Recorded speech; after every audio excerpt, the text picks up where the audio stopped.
me now to discuss all of this is former Black Hawk crew chief and host of the Bearded Federalist Show, Mark Macrathon. Thank you so much for being here. We've been looking forward to talking to you.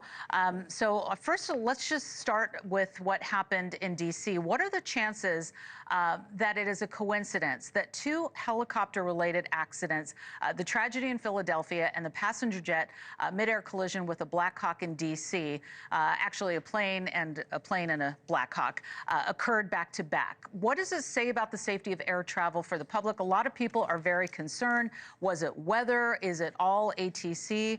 Now that you've had a few days under your belt to kind of think about all of this, what are your thoughts today on Sunday morning?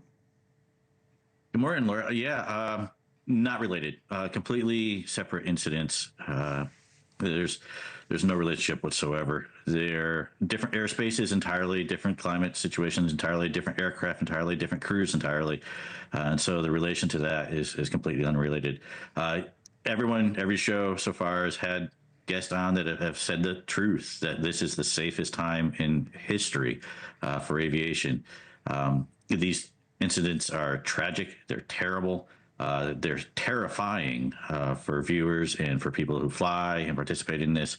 But it is just a statistical fact that it's the safest time we've ever had. And these two incidents are completely unrelated. Right. It's crazy that they happen so close together, Mark. Because you are a former Black Hawk operator, I want to zero in on that D.C. crash and ask you what you think could have gone wrong when you take a look at it. Because I was listening to another expert who talked about the safety systems that are in place, right? We've talked about the one person in the control tower. We've talked about all of the different things that could have happened. But when we keep going back to that piece of video where we see the Black Hawk going in towards the plane, I just keep thinking about, you know what I keep thinking about, Mark? I keep thinking about driving in my car. And when I go to park or if I get too close, my car freaks out and tells me on my screen, I'm about to have a crash. Does that happen in the Black Hawk? Does that happen in the plane? Shouldn't there have been some type of alarm? I mean, maybe there was, and we'll learn more with the black boxes.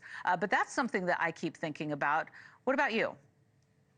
So we know for sure from the NTSB report yesterday that the airliner absolutely had that warning. As they were getting closer, they had an alert that was automated, said traffic, traffic, traffic.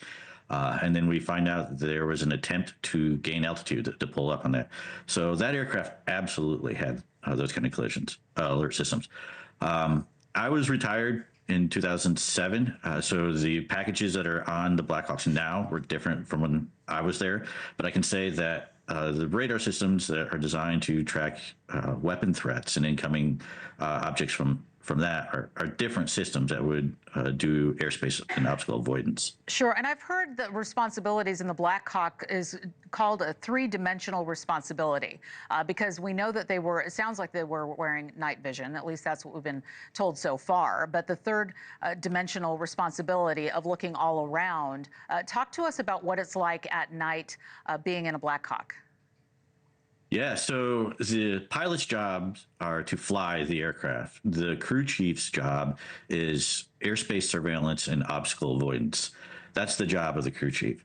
And especially at the angle the Black Hawks will fly, they fly nose down just for the main rotor to be able to pull it along.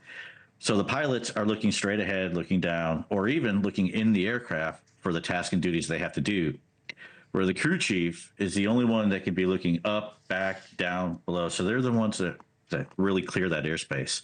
Unfortunately, in this incident, we had one crew chief on the aircraft, not two. We don't always fly with two. That's not necessarily required.